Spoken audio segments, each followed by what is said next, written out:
السلام عليكم ورحمة الله وبركاته. إن الحمد لله الأكرم الذي خلق الإنسان وكرم وعلمه من البيان ما لم يعلم فسبحان الذي لا يحصى امتنانه باللسان ولا بالقلم نشهد أن لا إله إلا الله وحده لا شريك له ونشهد أن سيدنا وسندنا وحبيبنا وطبيبنا وطبيب قلوبنا ومولانا محمدا عبده ورسوله الذي أرسله بالحق بشيرا ونذيرا وداعيا إلى الله بإذنه وسراجا وقمرا منيرا فقد قال الله تعالى في كلامه المجيد والبرهانه التوحيد সবাই জবান খুলে পড়ে আউযু বিল্লাহি মিনাশ শাইতানির রাজিম বিসমিল্লাহির রাহমানির রাহিম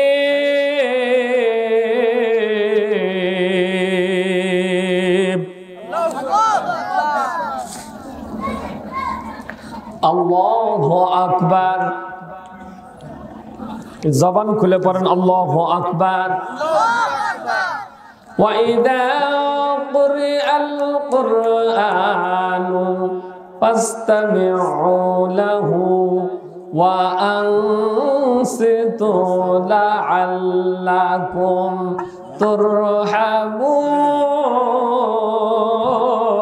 তুরহামুন আল্লাহু আকবার বলো দেখি রাত্র কেন কালো আর সূর্য বলো কোথা হতে পেল এত আলো আরে ফুলগুলো নানান রঙের কেমন করে হয় আর পাতাগুলো সবুজ বটে ফুলের মতো নয় আমগুলো পাকলে পরে কেমনে হয় তালাল আর পশু পাখি কয় না কথা মানুষ কেন কয় আরে ভাবে শুধু মহান রবের দান আরে নত শিরে সেজদা করো ওহে মুসলমান ডিমগুলো একই রকম পার্থক্য নাও মোটে তবু সাদা কালো বাচ্চাগুলো কেমন করে ফোটে আমরা সবাই বাস করি এই পৃথিবীর অঙ্গে হাতের লেখা মুখের চেহারা মিলে না কারো সঙ্গে আর মেলে না কলমের সই বুড়ো আঙ্গুলের টিপ আর প্রমাণ হলো আল্লাহ তাআলা একজন আছেন ঠিক মারহাবা গাইবান্ধা জেলার অন্তর্গত ঐতিহ্যবাহী পলাশবাড়ি থানাধীন হোসেনপুর ইউনিয়নের ঐতিহাসিক কদমতলী খেলার মাঠে কদমতলী আল কোরআন হাফিজিয়া ইতিমখানা ও লিল্লা বোর্ডিং মাদ্রাসার উন্নয়ন কল্পে 22তম ঐতিহাসিক তাফসীরুল কোরআন মাহফিলের সদরে জলসা সম্মানিত সভাপতি সাহেব, সহ সভাপতি সাহেব, দিগার ওলামায়ে কেরাম, ফুজালায়ে ইজাম, জাতির তাজ ওলামা হযরত, তলবায়ে ইজাম, আজকের এই ঐতিহাসিক তাফসীরুল কোরআন মাহফিলের সুনামধন্য সম্মানিত প্রধান অতিথি, যিনি মানব সেবায় নিয়োজিত আছেন, জনাব অধ্যাপক ডাক্তার মঈনুল হাসান সাদিক সাহেব। আজকের যিনি প্রধান বক্তা হিসেবে আপনাদের সামনে তাফসীর পেশ করবেন, শুধু বাংলাদেশ না, বাংলাদেশের বাইরে আরো মুসলিম কান্ট্রি সহ অনেক দেশ ভ্রমণকারী আজকে যিনি মুসাফির হালতে আমাদের মাঝে এসেছেন, যিনি আপনাদেরকে খুবই গুরুত্বপূর্ণ জ্ঞান গর্ভ কোরআনুল কারীমের হাদিসের অমীয় বাণী, অমীয় সুধা আপনাদের মাঝে বিতরণ করবেন। আল্লাহ তাআলা তার হায়াতে তৈয়বা সেহাতে কুল্লিয়া দান করুক, সকলে কোন আমিন। বিশেষ অতিথিবৃন্দ, আমন্ত্রিত অতিথিবৃন্দ, আমি অনেকের নাম বলতে পারবো না, এই জন্য সংক্ষেপ বলতেছি। আমার পরে যিনি আজকে বক্তব্য রাখবেন, হাফেজ মাওলানা রবিউল ইসলাম মাদ্দাজিল্লাহুল আলী, আল্লাহ তাআলা তার কণ্ঠে আরো জাদু মাখা কণ্ঠ দান করুক, সকলে কোন আমিন।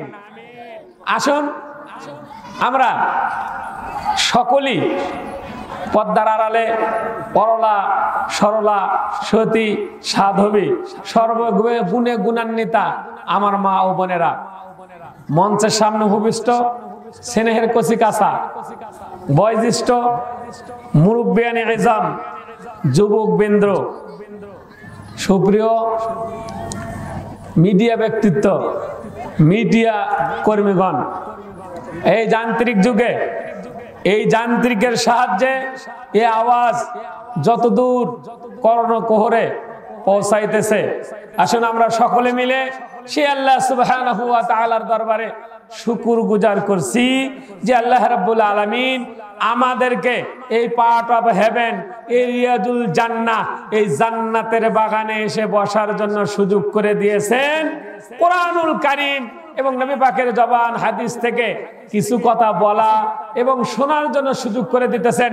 সেই মনিবের দরবারে, সে আল্লাহ পাকের দরবারে সিজদায় অবনীত চিত্তে আমরা প্রশংসা আদায় করছি। সকলে পড়ছে আলহামদুলিল্লাহ। ভাই, আপনারা যে কয়েকজন লোক আছেন, একটু কি সামনে এসে বসা যায় না?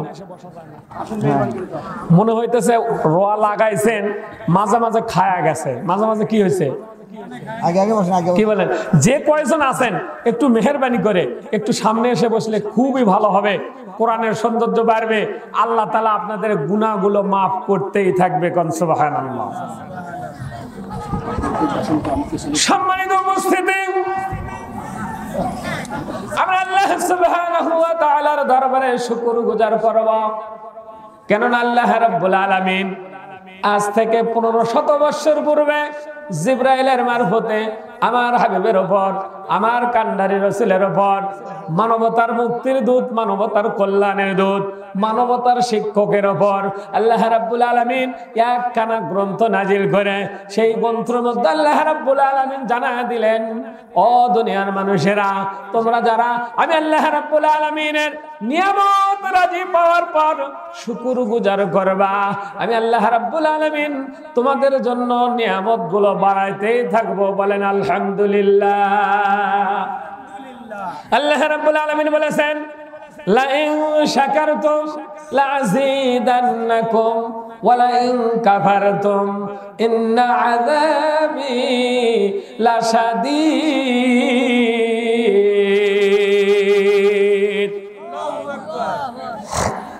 আল্লাহ রাব্বুল আলামিন বলতেছেন, ও দুনিয়ার মানুষেরা, তোমরা যারা শুকরিয়া আদায় করবা আমি তোমাদের নিয়ামতগুলো বাড়ায় দেব।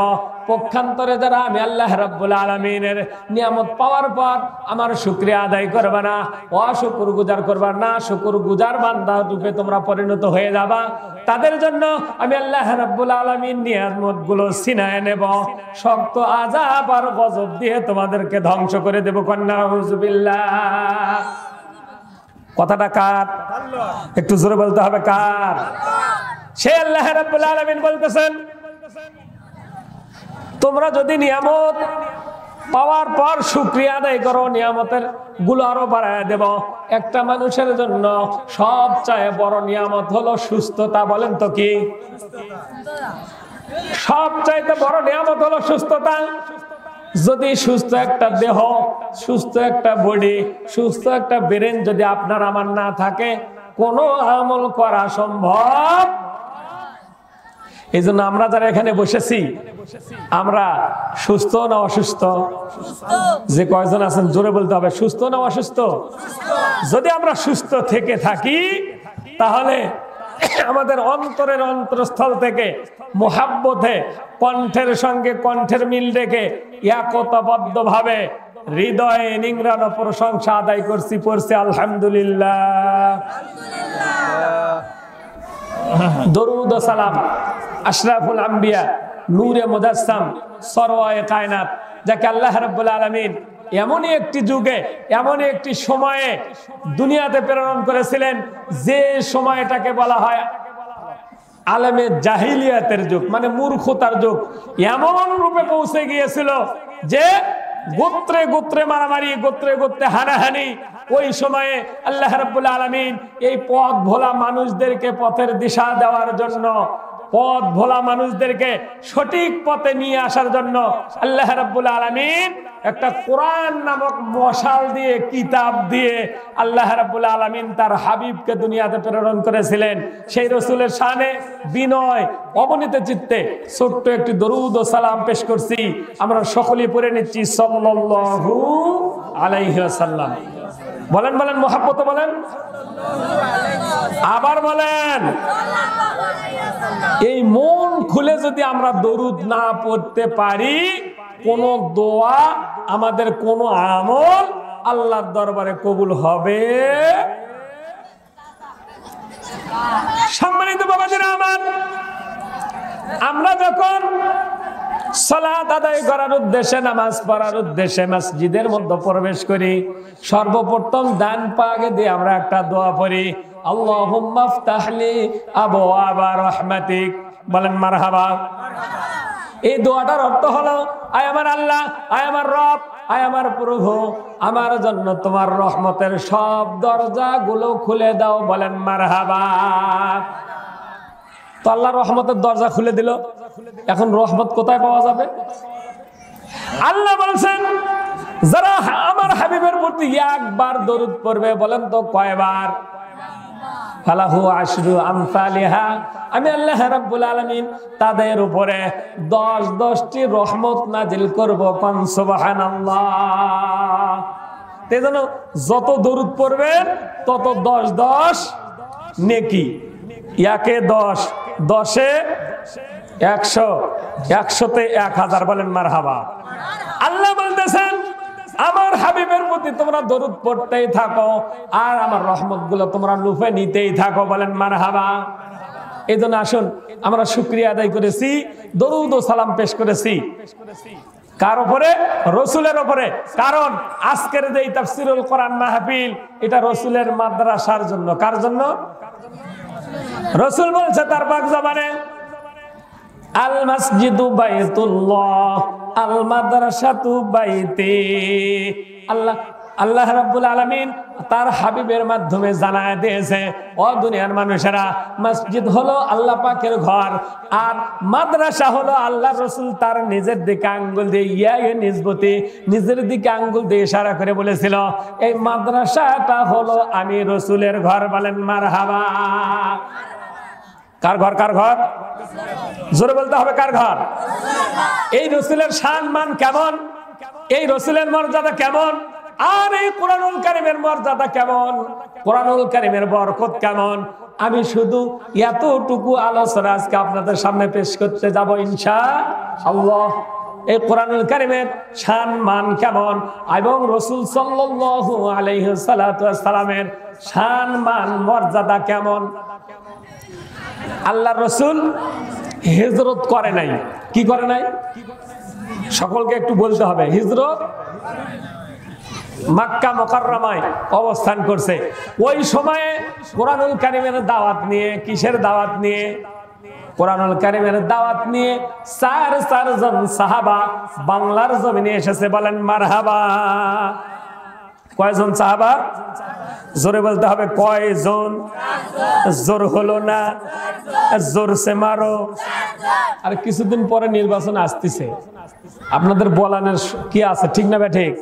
এক কাপ চা খাওয়ার জন্য, কি কথা বলেন না কেন, এক কাপ লাল চা খাওয়ার জন্য আমরা ঘুরতে থাকি, আর উমুকের চরিত্র ফুলের মতো, উমুক ভাই তুমুক ভাই, কয় না কয় না?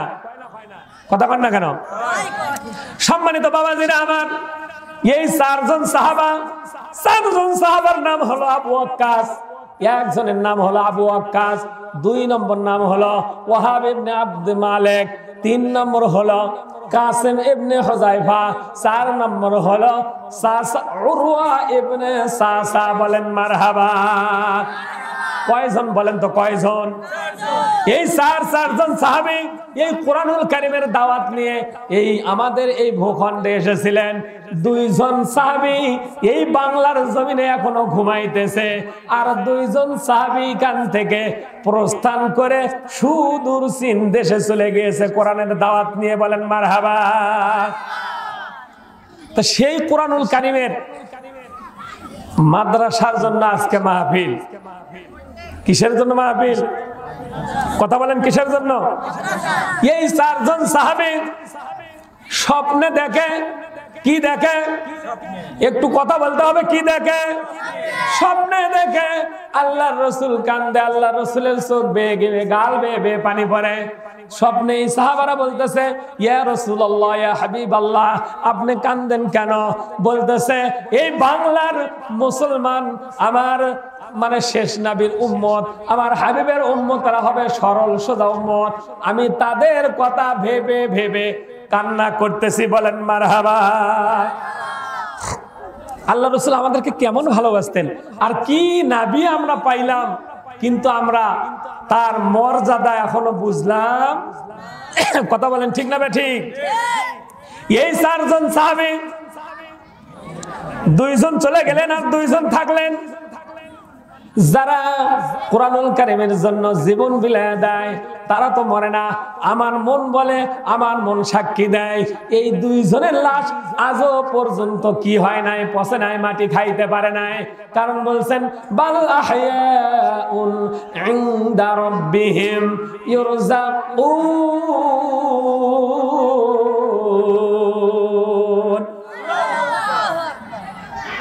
এই 4 জন সাহাবা কিয়ামতের দিন যখন হয়ে যাবে, আমি সংক্ষিপ্ত আকারে বলবো, সেই কোরআনুল কারীমের এই মানে ধারক বাহক সাহাবা তারা কি করবে? যখন কিয়ামত হয়ে যাবে আমাদেরকে সঙ্গে করে কিয়ামতের ময়দানে উঠবে আর বলবে, ইয়া রাসূলুল্লাহ, আপনার হাবিবের সাদা সিধা উম্মত নিয়ে আসছি। বলেন মারহাবা।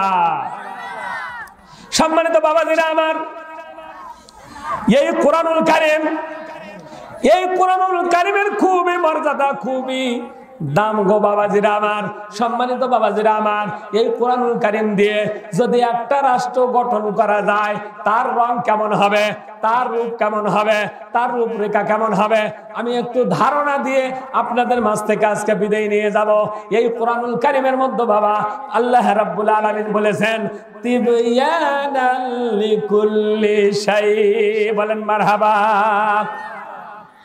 তিবয়ানাল লিকুল্লি শাই, এই কোরআনুল কারীমকে যদি বলা হয় ও কোরআনুল কারীম তোমার মধ্যে কি আছে, কোরআনুল কারীম জবাব দেবে তিবয়ানাল লিকুল্লি শাই, এমন কোন বিষয় নাই যে আমি কোরআনের মধ্যে আল্লাহ রাব্বুল আলামিন तमाम বিশ্ববাসীর জন্য রেকর্ড করে দেই নাই, বলেন মারহাবা। এই জন্য সম্মানিত বাবাজিরা আমার, গভীর মনোযোগ দিয়ে শুনতে হবে, কোরআনুল কারীমকে আমল করার নিয়তে শুনতে হবে। এই কোরআনুল কারীমের জন্য, এই কোরআনুল কারীমের জন্য যদি একটা রাষ্ট্র গঠন করা হয়, রাষ্ট্র গঠনের জন্য জনগণের 4টি মৌলিক অধিকার থাকবে। কয়টি? এই 4টি মৌলিক অধিকারের কথা আল্লাহ রাব্বুল আলামিন পবিত্র কোরআনুল কারীমের মধ্যে একটা সূরা নাজিল করে এই সূরাতুর মধ্যে 4টি মৌলিক অধিকারের কথা উল্লেখ করে দিয়েছেন। সূরাটির নাম হলো সূরাতুল মুলক। বলেন কি? আরে জোরে বলতে হবে কি? আমি বিস্তারিত বলবো না, শুধু আপনাদেরকে কোরআনের একটু আকর্ষণ, কোরআনের মর্যাদা, কোরআনের শান, কোরআনের মান কেমন হবে, আর এই কোরআন দিয়ে যদি জীবন পরিচালিত করা হয়, এই কোরআন দিয়ে যদি রাষ্ট্র পরিচালনা করা হয়, এই কোরআন দিয়ে যদি সমাজ পরিচালিত করা হয়, তাহলে সেই সমাজটা কেমন হবে। সম্মানিত বাবাজিরা আমার, এই কোরআনকে যদি প্রশ্ন করা হয়, বুঝলাম রাষ্ট্র গঠনের কথা কোরআনুল কারীমের মধ্যে আছে, কিন্তু আমরা যে মাঝে মাঝে অসুস্থতায় পড়ি, বলেন তো কিসে পড়ি? জোরে বলেন, কিসে পড়ি? আমাদের একটু বেমার হয়, আমরা অসুস্থতায় পড়ে যাই। ও কোরআন, এই অসুস্থতার কথা কি তোমার মধ্যে আছে নাকি? কোরআনুল কারীম জবাব দেয়, কোরআনুল কারীম বলে আমার মধ্যে অবশ্যই তুমি যে অসুস্থতা পড়বা, সে কথাটাও কোরআনুল কারীমের মধ্যে আল্লাহ রাব্বুল আলামিন রেকর্ড করে দিয়েছেন। বলেন মারহাবা। কোরআনুল কারীম বলবে ওয়া নুনাজ্জিলু মিনাল কুরআনি মা হুয়া শিফাউ ওয়া রাহমাতুল লিল মুমিনিন।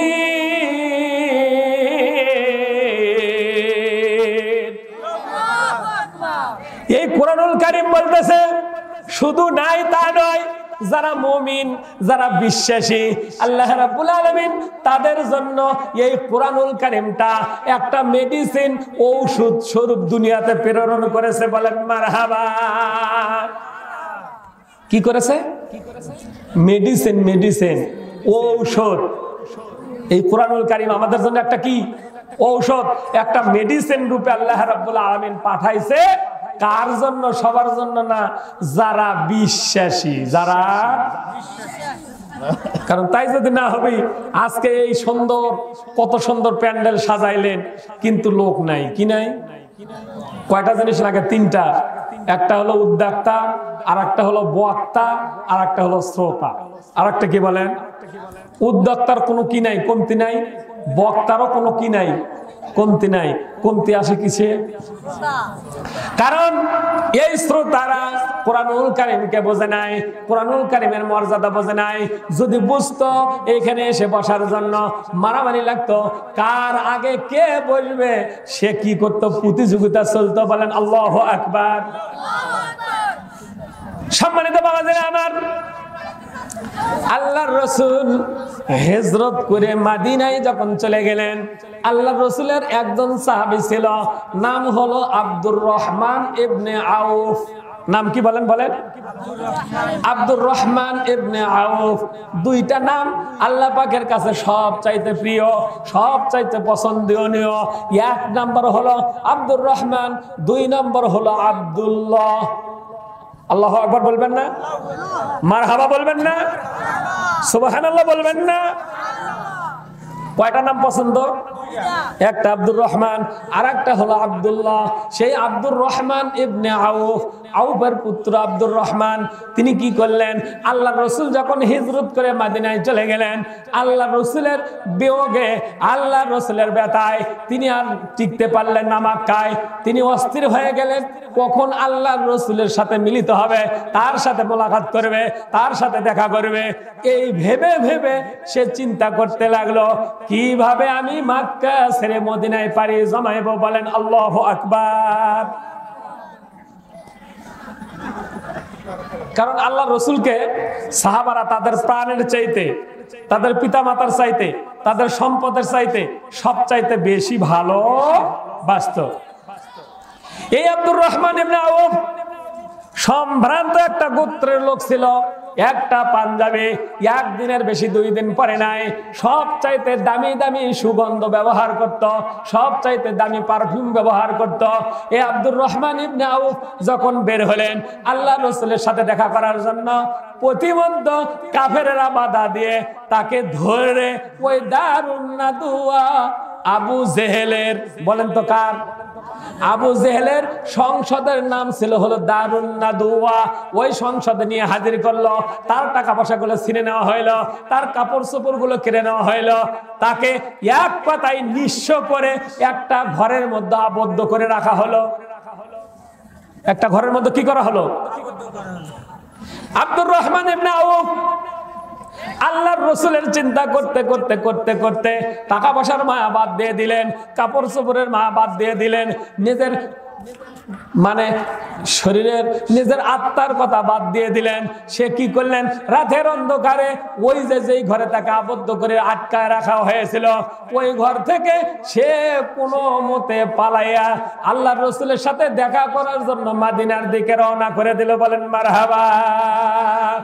লিল্লাহে তাকবীর, নারে তাকবীর।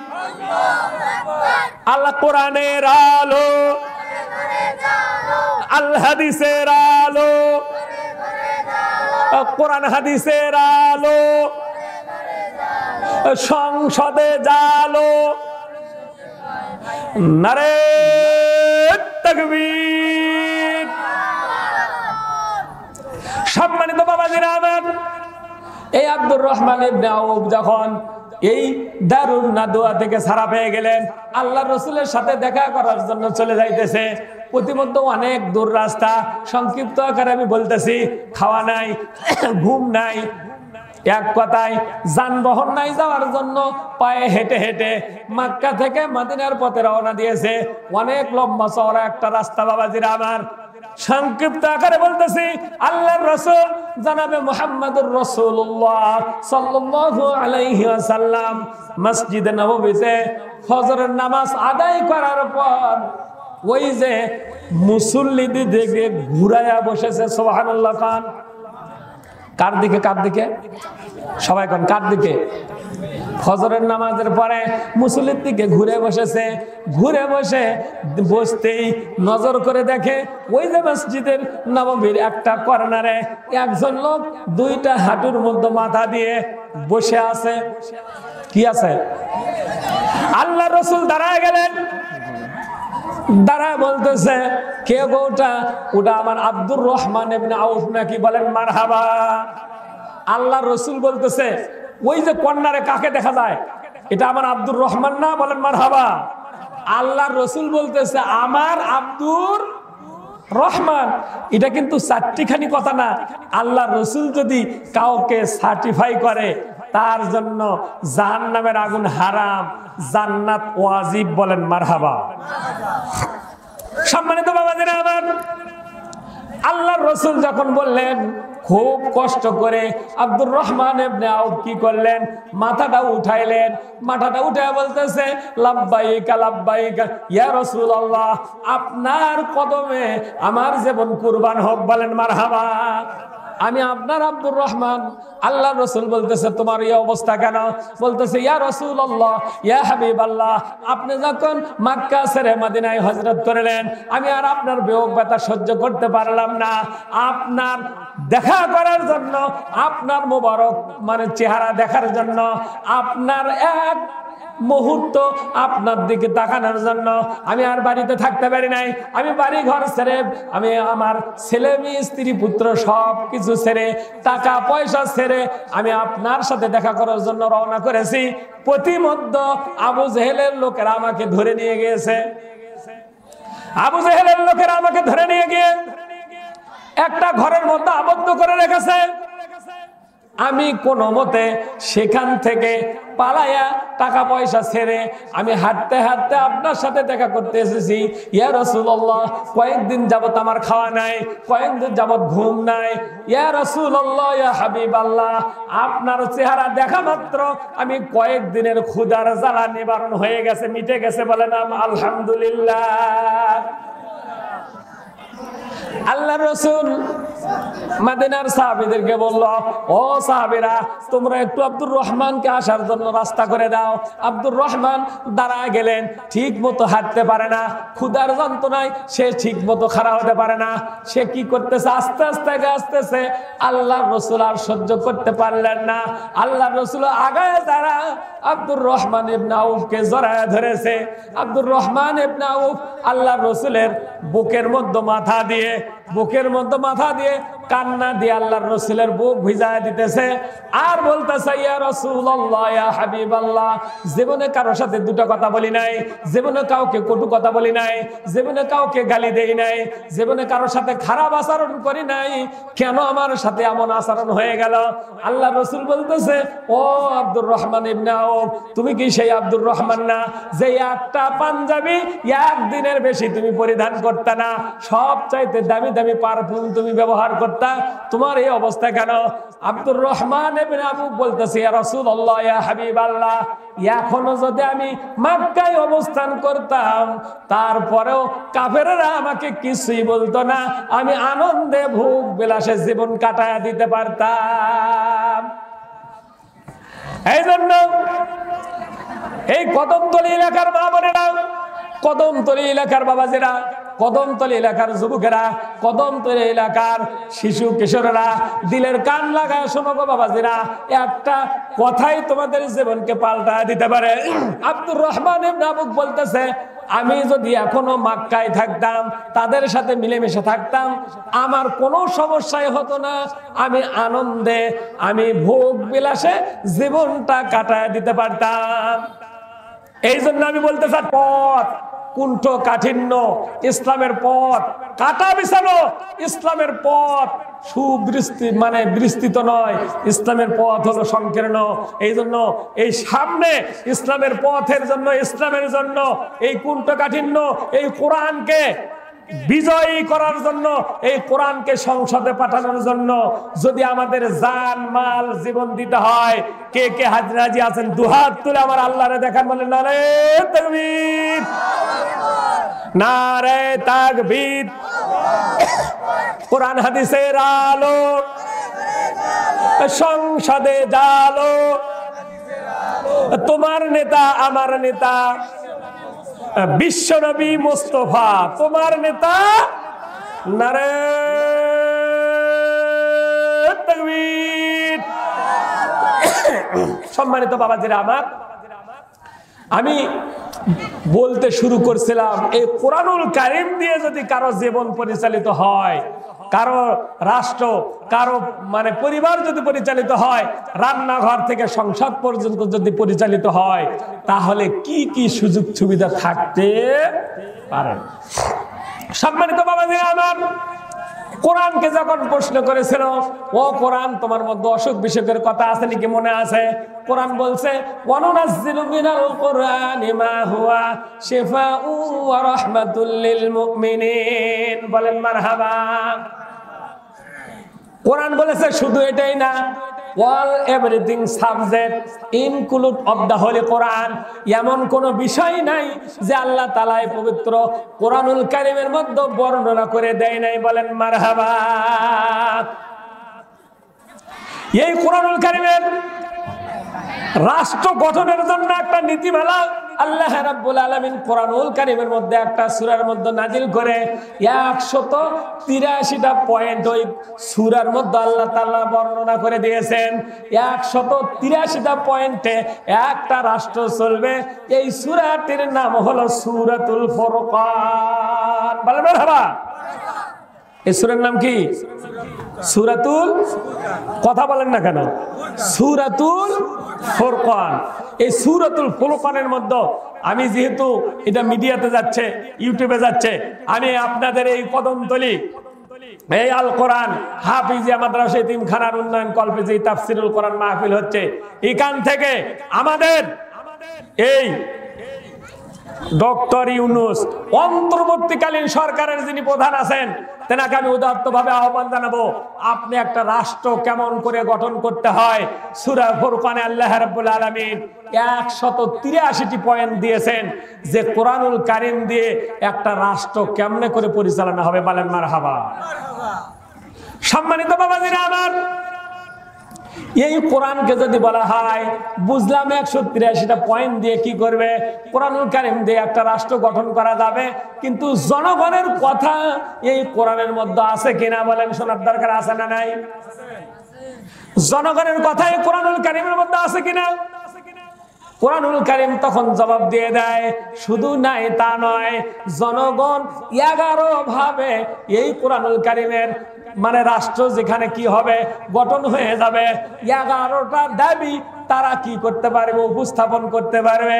এই 11টা দাবির কথা আল্লাহ রাব্বুল আলামিন একটা সূরার মধ্যে দান করে দিয়েছে। সূরাটির নাম হলো সূরাতুল আহজাব। বলেন বলেন, সূরার নাম কি? আল্লাহ রাব্বুল আলামিন পবিত্র কোরআনুল কারীমের মধ্যে এমন কোন বিষয় নাই, দেয় নাই।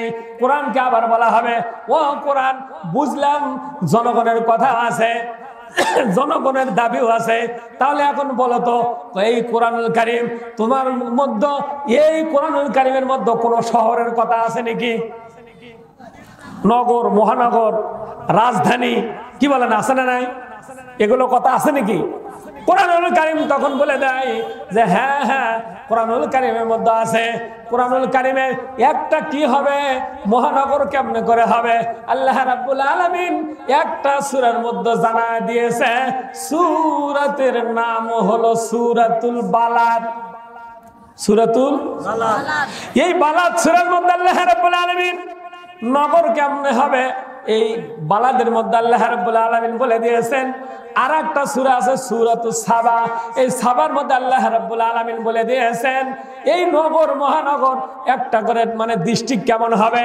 একই কথা কোরআনুল কারীম দিয়ে যদি একটা দেশ চলে সুন্দরভাবে চলতে থাকবে। সম্মানিত বাবাজিরা আমার, এই জন্য আপনাদেরকে মনে রাখতে হবে আমরা যেখানে বসেছি এইটা হলো একটা কোরআনের মাজলিস। বলেন কিসের মাজলিস? সবাই বলেন, সবাই বলেন কিসের মাজলিস? এটা হলো কোরআনুল কারীমের মাজলিস। এই মাজলিসে কোন ব্যক্তি যদি অল্প সময়ের জন্য বসে যায়, কত সময়ের জন্য বলতেছে, তাদের আমলনামায় 500 রাকাত নফল নামাজ আদায় করলে যেই পরিমাণ নেকি হয় ওই পরিমাণ নেকি অল্প সময় বসার জন্য তাদের আমলনামায় দেওয়া হয়। বলেন মারহাবা। তো সম্মানিত বাবাজিরা আমার, আমি সংক্ষিপ্ত আকারে কোরআনুল কারীমের একটু আলোচনা আপনাদের সামনে পেশ করার জন্য চেষ্টা করেছি। আল্লাহ রাব্বুল আলামিন আমাদের সকলকে এই কোরআন দিয়ে নিজের জীবন, রাষ্ট্র, পরিবার, দেশ পরিচালনা করার জন্য আমরা সুযোগ পাই, দেখতে পাই। আল্লাহ রাব্বুল আলামিন আমাদের সকলকে কবুল করে নেক। সকলে বলেন আমিন। ওয়া আখির দাওয়ানা আনিল হামদুলিল্লাহি রাব্বিল আলামিন। আসসালামু আলাইকুম।